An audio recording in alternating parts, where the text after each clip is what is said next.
Hello guys, welcome to my YouTube channel Brain gym.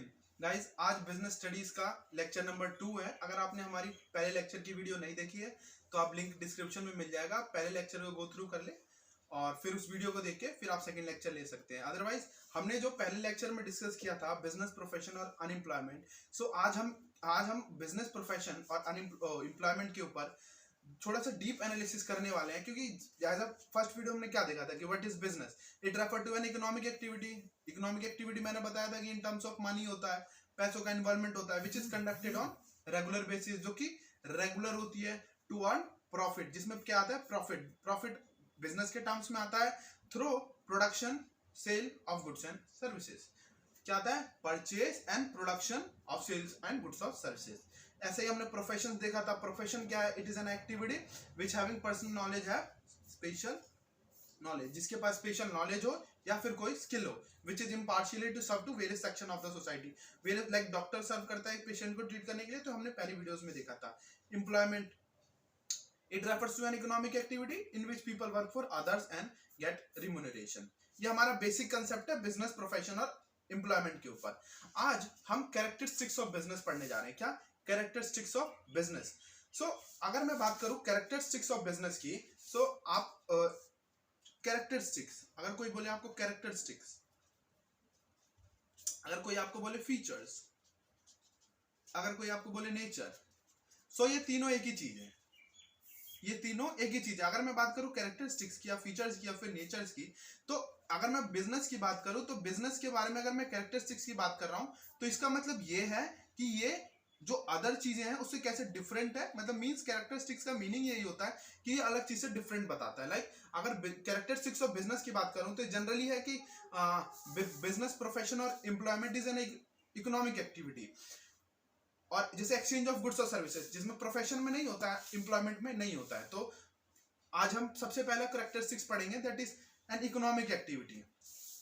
That is an economic activity.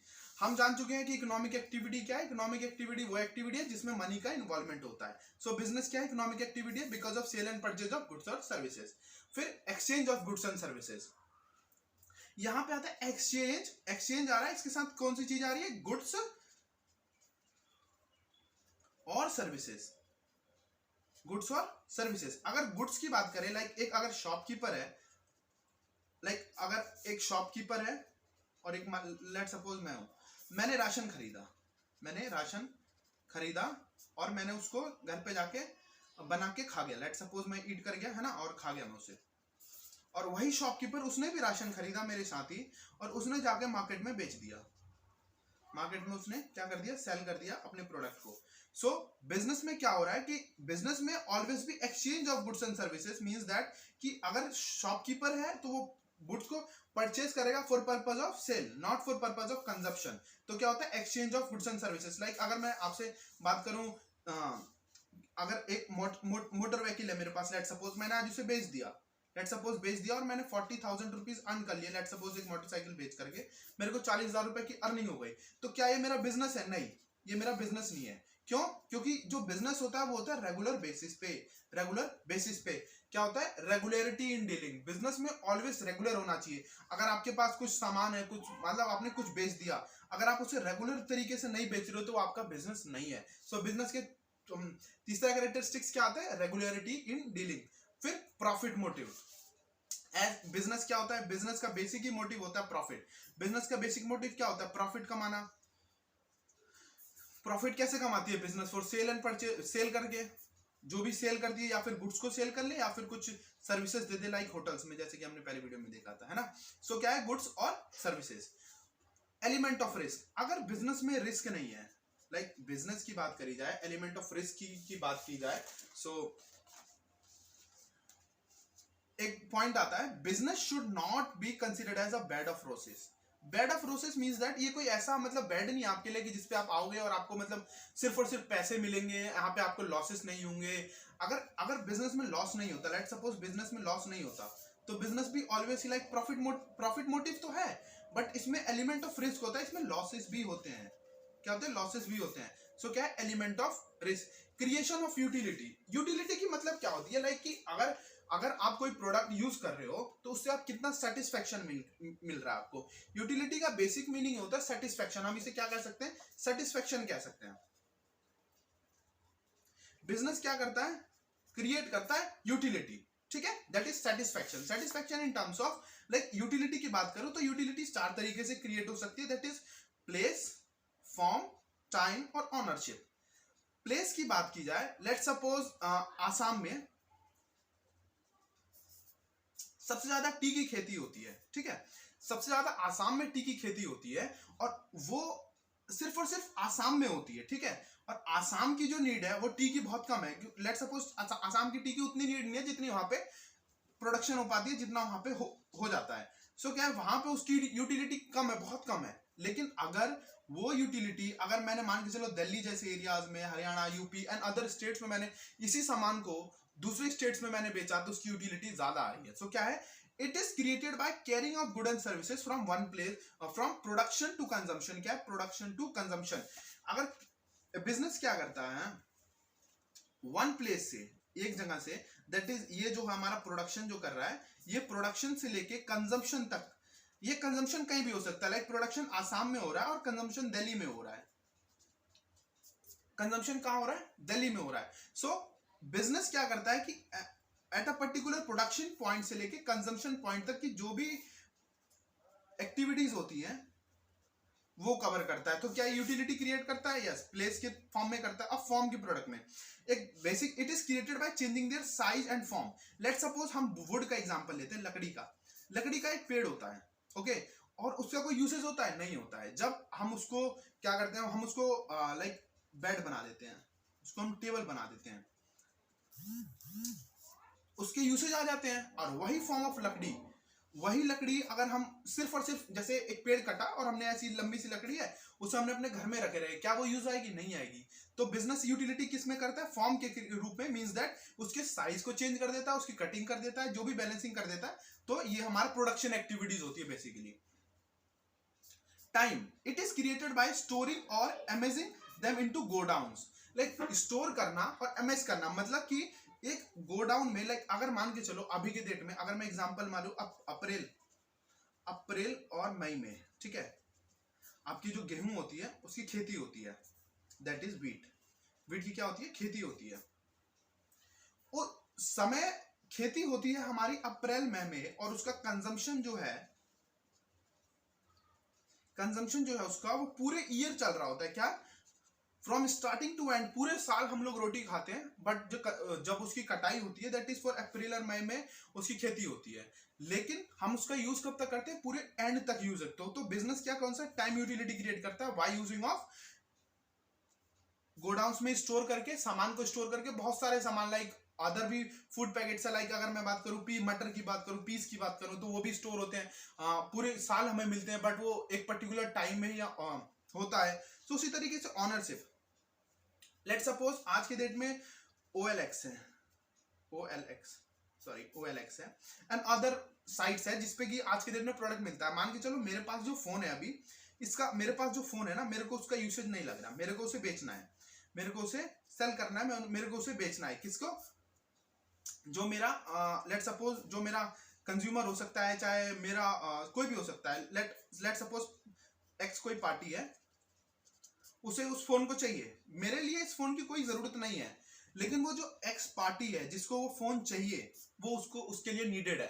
तो it is created by purchase and sale means that किसी को उस चीज की जरूरत नहीं है, लेकिन किसी दूसरे आदमी को उसकी जरूरत है। ऐसे लाइक कार है, कार 24 है, ये सारी सर्विसेज देती हैं, सेम प्रोडक्ट है, हर चीज सेम होता है, लेकिन जो ऑनर होता है, ऑनर चेंज होने के बाद उसकी यूटिलिटी बढ़ जाती है, मींस दैट जो उस बंदा उसको सामान को रख रहा है, उसकी सेटिस्फेक्शन उस बंदे से ज्यादा हो जाती है, ठीक है। और हमारा नेक्स्ट पॉइंट है consumer satisfaction as utility. Satisfaction का भी मतलब यही होता है, वो उस प्रोडक्ट को लेके कितना सेटिस्फाइड हो रहा है, मींस दैट अगर वो मान के चलो कोई प्रोडक्ट है, ये प्रोडक्ट है कोई, ठीक है, अगर वो उसे परचेज कर रहा है, परचेज करते समय लेट सपोज उसने 70 रुपीज पे किए उस प्रोडक्ट के लिए, तो उस प्रोडक्ट से वो कितना सेटिस्फाई हो रहा है, और वो जो सेटिस्फाई होगा वो बिजनेस की रेडी करता है। कंज्यूमर का सेटिस्फेक्शन इसमें नेसेसरी होता है बिजनेस में। सोशल एक्टिविटी है। सोशल एक्टिविटी कैसे है? बिजनेस क्या देता है? एम्प्लॉयमेंट देता है कि नहीं देता? बिजनेस एम्प्लॉयमेंट देता है। अगर बिजनेस कोई गुड्स प्रोड्यूस कर रहा है, लेट सपोज बिजनेस ने कोलगेट प्रोड्यूस किया, लाइक कोलगेट आ गया हमारा पतंजलि का, ये जो प्रोडक्ट है, अगर कोई कंपनी इस प्रोडक्ट को प्रोड्यूस कर रही है तो ये इस प्रोडक्ट का कंजम्पशन जो हो रहा है, जो कंज्यूमर है उसका जो कंजम्पशन कर रहा है, तो उसके वो यूसेज से उसको बेनिफिट मिल रहा है, उसे बेनिफिट मिल रहा है। तो इसी तरीके से इनका क्या होता है, सोशल एक्टिविटी भी करती है ये, और गवर्नमेंट कंट्रोल होता है। हमारी इकोनॉमी मिक्स्ड इकोनॉमी है, पर अराउंड हमारे पास बहुत सारे लॉज हैं, बहुत सारे सेक्शंस है जिसके अंदर कंपनीज की एक्टिविटीज कंसर्न की जाती है। लाइक जब अगर आप किसी भी प्रोडक्ट की प्राइस देखोगे, सो एमआरपी होती है उसके ऊपर, मैक्सिमम रिटेल प्राइस, इससे ज्यादा महंगा उसे नहीं बेचा जा सकता। उसी तरीके से गवर्नमेंट के बहुत सारे नॉर्म्स होते हैं। लाइक अगर खाने का प्रोडक्ट है तो आपको एफएसएसएआई लाइसेंस नंबर लेना पड़ेगा। उसी तरीके से अदर कोई मटेरियल है उसके लिए अलग लाइसेंसिंग होती है, बैंकिंग है, अदर है तो आरबीआई के रेगुलेशन के अंडर आना होगा। तो उसी तरीके से कोई भी बिजनेस जो है वो डायरेक्टली रन नहीं कर सकती है विदाउट गवर्नमेंट कंट्रोल के, है ना। अच्छा, अब हम प्रोफेशन के बारे में जानते हैं। किसके बारे में? प्रोफेशन के बारे में जानते हैं, ठीक है। सो कैरेक्टरिस्टिक्स ऑफ प्रोफेशन में सबसे पहला आता है body of specialised knowledge and technique. Body of specialised knowledge and technique, body of specialised knowledge and technique. So इसमें क्या आता है कि लेट सपोज एक आदमी है जिसके पास सिर्फ और सिर्फ कोई नॉलेज नहीं है, वो उस काम को कर रहा है। लेट सपोज एक फार्मर है, खेती कर रहा है, तो उसको उस प्रति के नॉलेज, उस पार्ट का नॉलेज है। उसी तरीके से एक डॉक्टर है, डॉक्टर क्या है? डॉक्टर वो पेशेंट्स को ट्रीट कर रहा है, ठीक है, पेशेंट को ट्रीट कर रहा है, तो उसके पास स्पेशलाइज्ड नॉलेज है, ठीक है। वो स्पेशलाइज्ड नॉलेज के कारण ही उस पेशेंट को ट्रीट कर पा रहा है। So body of specialised knowledge होना इसमें नेसेसरी है एक प्रोफेशन में। फिर formalize method of acquiring training and experience, formalize method of acquiring training and experience, है ना। सो लाइक अगर मैं बात करूं, अगर मान के चलो सीए की बात करूं तो आईसीएआई है, ICAI that is institute of chartered accountant. So ये क्या करवाती हैं? ये एग्जाम्स कंडक्ट करवाती है फॉर एवरी सीए बनने के लिए आप डायरेक्टली सीए नहीं बन सकते हो कभी भी, या फिर आप डायरेक्टली एक प्रोफेशनल डॉक्टर से, गली में आपको बहुत डॉक्टर मिल जाएंगे, लेकिन आपको एक प्रोफेशनल डॉक्टर बनना है, एक एस्टेब्लिश डॉक्टर लाइक एम्स में जाना है और अदर हॉस्पिटल जिसमें अथॉरिटी चाहिए होती है जाने के लिए, तो आपको उसके लिए स्पेशलाइज्ड नॉलेज चाहिए। सो उसी तरीके से सीए के लिए आपको स्पेशलाइज्ड नॉलेज चाहिए। So formalise method of acquiring training and experience आपको नेसेसरी है, जिसमें कि आर्टिकलशिप आता है और आपका थियोरेटिकल नॉलेज आता है, जो कि आपका फाउंडेशन इंटरमीडिएट में चलता है। Third point, establishments of representative professional associations, है ना। सो लाइक रिप्रेजेंटेटिव एसोसिएशन, इसका मतलब क्या है कि अगर आप कोई भी लाइक आप मैनेजमेंट कोर्स करना चाहते हो अभी, तो आपको आईआईएम जाना होगा, Indian institutes of management, CA करना होगा, आईसीआई जाना होगा। उसी तरीके से अगर आपको डॉक्टरी की पढ़ाई करनी होगी तो उनका अदर होता है, तो मींस दैट कि एक फॉर्मलाइज सेक्टर होना चाहिए, एक फॉर्मलाइज अथॉरिटी होनी चाहिए जो कि इन सबको कंट्रोल करे, ठीक है। और professional association which perform the following, like जो प्रोफेशनल एसोसिएशन है ना, वो ये सारी एक्टिविटीज करेगी, है ना, to regulate the behaviour of its member, to regulate the behaviour of its member means that जो उसके मेंबर्स है ना उनके बिहेवियर को मेंटेन करेगी, like to make rules and regulation for its member, to create code of conduct for guiding activities, है ना। So to create code of conduct बनाती है, to guiding them their profession, जैसे काम करने के तरीके होते हैं, that is code of conduct जो होता है वो उन्हें बताएगी, to build up and promote image of its member as professional, ठीक है, और उन्हें प्रोफेशनल बनाने में हेल्प करती है, ठीक है। To prescribe minimum qualification of its member, like minimum qualification चाहिए एक आईएएस ऑफिसर बनने के लिए, आपको एटलीस्ट ग्रेजुएट होना चाहिए, देन आपको जो भी 3-4 स्टेप्स होते हैं उसके बाद आपको नीड होती है ना। 3 to 4 स्टेप्स होते हैं, उसके बाद आपको नीड होती है। सो उसी तरीके से to prescribe minimum qualification of its member, to regulate entry of profession, regulate करना चाहिए कि लाइक अगर किसी भी आदमी को लेट सपोज कि किसी का मन किया नहीं मेरे को तो सीए बनना है, मैं कल जाके सीए बन जाऊंगा, ऐसा थोड़ी ना होता है। आपको पढ़ना होगा, एक टाइम पीरियड होता है, उसको आपको देना होता है, तो आप बन पाओगे। सो बेसिकली जो प्रोफेशनल एसोसिएशन होते हैं उसके बेसिक 5 फंक्शन है to regulate entry of profession. Okay, so code of conduct, code of conduct मैंने पहले डिस्क्राइब किया कि जो भी बिजनेस के नॉर्म्स होते हैं, कुछ रूल्स होते हैं, कुछ रेगुलेशंस होते हैं, सो वो मेंटेन कर रहा होता है। Priority of service over economic consideration, priority of service, जो सर्विस होती है ना उनकी प्रायोरिटी होनी चाहिए। Service is priority means that कि जो भी वो सर्विसेज प्रोवाइड करे, लाइक एक डॉक्टर जब किसी पेशेंट को ट्रीट कर रहा है, सो वो चाहे डे हो चाहे नाइट हो, क्या हो, डे हो चाहे नाइट हो,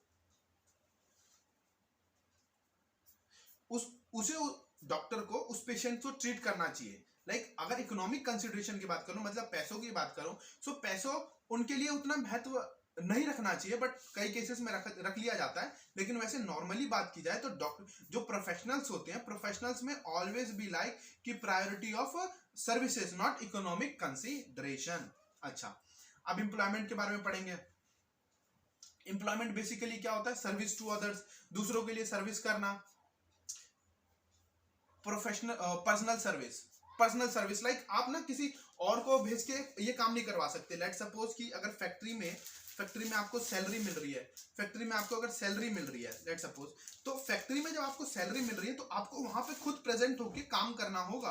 अगर आप वहां पे खुद प्रेजेंट नहीं होगे, लेट सपोज बंदा है जो कि अगर वो फैक्ट्री में प्रेजेंट नहीं होगा, ये फैक्ट्री है, अगर इसमें प्रेजेंट नहीं होगा तो उसे सैलरी नहीं मिलेगी। उसी तरीके से अगर एम्प्लॉयमेंट में है तो आपको पर्सनल सर्विस देनी होगी। एग्रीमेंट होता है, एग्रीमेंट में आपका कोई भी टर्म हो सकता है जिसमें कि आपको सैलरी को आपको डिफाइन कर दिया जाए, आपके सैलरी को डिफाइन कर दिया जाए, आपका टाइम पीरियड डिफाइन कर दिया जाए कि आप कितने समय के लिए हो, या फिर आप रेगुलर बेसिस पे हो, चाहे आप जो भी हो। सो एग्रीमेंट होता है इनके बीच में। सर्वेंट होता है मींस दैट आपका जो सुपीरियर होगा, सुपीरियर मींस दैट जो आपका हेड होगा ना, आपको उसके सारे जो भी वो बताएगा, आपको जो भी रूल्स बताएगा, जो भी रेगुलेशन बताएगा, जो भी वो अपने वर्क बताएगा, वो आपको सारे वर्क को करना होगा विद इन टाइम पीरियड जो भी वो देगा। तो एक सर्वेंट वाली फीलिंग आती है इसमें। नो नीड ऑफ कैपिटल, इसमें कोई कैपिटल की नीड नहीं होती आपको एम्प्लॉयमेंट लेने के लिए। आपको बस एक रिज्यूमे बनाना है और जाके बस एम्प्लॉयमेंट चाहे आपको जॉब कर लेनी है, ठीक है। नो रिस्क, कोई रिस्क नहीं होता, कोई ऐसा नहीं होता कि आपने जॉब लॉसेस हो रही है आपको directly to directly without risk आपको प्रॉफिट मिल जाता है, क्योंकि सैलरी और या फिर दो ही टर्म्स में मिल जाता है, या तो सैलरी मिल जाती है सॉरी, और या फिर वेजेस मिल जाता है ना। और फिर नेचर ऑफ एम्प्लॉयर, देखो एम्प्लॉयर और एम्प्लॉय दो डिफरेंस आता है, ये चीज ध्यान से पढ़ना। क्या है एम्प्लॉयर और एम्प्लॉय? एम्प्लॉयर वो होता है जो आपको और एम्प्लॉय कौन होता है? सबसे बड़ी चीज, एम्प्लॉय वो होता है जो कि किसी पर्टिकुलर इंस्टीट्यूशन या फिर किसी पर्टिकुलर कंपनी के ऊपर वर्क कर रहा होता है, that is who is a employee. और एम्प्लॉयर वो होता है जो कि एम्प्लॉय को हायर करता है, जो रखता है। तो ये पढ़ते वक्त ये एम्प्लॉयर है। तो नेचर ऑफ एम्प्लॉयर मतलब मींस दैट कि जो एम्प्लॉयर होता है उसकी नेचर पे डिपेंड करता है। लाइक वो गवर्नमेंट हो सकता है, आप जहां पे जॉब ले सकते हो वो गवर्नमेंट कंपनी हो सकती है, वो प्राइवेट कंपनी हो सकती है, वो अदर इंस्टीट्यूशन हो सकता है, वो नॉर्मल बिजनेस हो सकता है। वो डिफर करता है कि आप किस में वर्क कर रहे हो, एम्प्लॉयमेंट में डिफर करता है। Nature of employment means that government institution, government कुछ other institution like private institution and other and normal businesses जिसमें आप वर्क कर रहे हो, ठीक है। एक सिंपल सा टर्म जिसमें कि ऑलमोस्ट ज्यादातर बच्चे कंफ्यूज रहते हैं कि प्रोफेशन और एम्प्लॉयमेंट में बेसिक डिफरेंस क्या है। अगर मैं बात करूं आपसे, अगर पूछूं कि डॉक्टर, अगर मैं बात करूं डॉक्टर की, अगर डॉक्टर क्या है, डॉक्टर मैंने आपको बताया कि प्रोफेशन है, प्रोफेशन है, मैंने आपको ये बताया कि प्रोफेशन है। लेकिन लेट सपोज ये डॉक्टर किसी गवर्नमेंट हॉस्पिटल में जाके वर्क कर रहा है, हॉस्पिटल में जाके वर्क कर रहे हैं डॉक्टर जो है, ये वर्क कर रहे हैं। सो क्या ये इनका प्रोफेशन है? नहीं, ये इनका प्रोफेशन नहीं है, ये इनका एम्प्लॉयमेंट है, ये इनका एम्प्लॉयमेंट है। क्यों? क्योंकि ये जब आप लेट सपोज ये ही डॉक्टर अपना क्लिनिक रन कर रहे हैं तो ये इनका प्रोफेशन है। बिकॉज इसके बदले जो ये फीस चार्ज कर रहे हैं, जो फीस चार्ज कर रहे हैं, ये इनका क्या है, ये इनका प्रोफेशन है, ठीक है। उसी तरीके से अगर डॉक्टर अगर गवर्नमेंट हॉस्पिटल में जा रहा है तो उसकी जगह वो क्या ले रहा है, दैट इज टू थिंग्स ले रहा है, या तो सैलरी लेगा अगर महीने में जा रहे हैं, और या तो वेजेस लेगा पर जो भी चार्जेस लगेगा, है ना। सो क्या है, डॉक्टर जब हॉस्पिटल में जा रहा है तो वो डायरेक्टली क्या ले रहा है, सैलरी या फिर वेजेस, लाइक इससे पढ़ते हैं professional like doctors and CA can also be recruited as employee. ये सब एम्प्लॉय के रूप में रिक्रूट हो सकते हैं, बट कंडीशन क्या है कि the doctors works in a government hospital, his activity will be called employment. Government hospital में काम कर रहा है तो एम्प्लॉयमेंट है। On the contrary if he runs own hospital it will be called as profession. अगर वो अपना काम कर रहे हैं तो ये प्रोफेशन है। आई होप गाइस आपको ये वीडियो पसंद आई होगी। अगर ये आपको वीडियो पसंद आई है तो हमारे चैनल को सब्सक्राइब करें, वीडियो को लाइक करें, शेयर करें। आप हमारे वीडियो को शेयर करते हैं, इससे आपको मोटिवेशन मिलता है नई वीडियोस बनाने का। So thank you guys.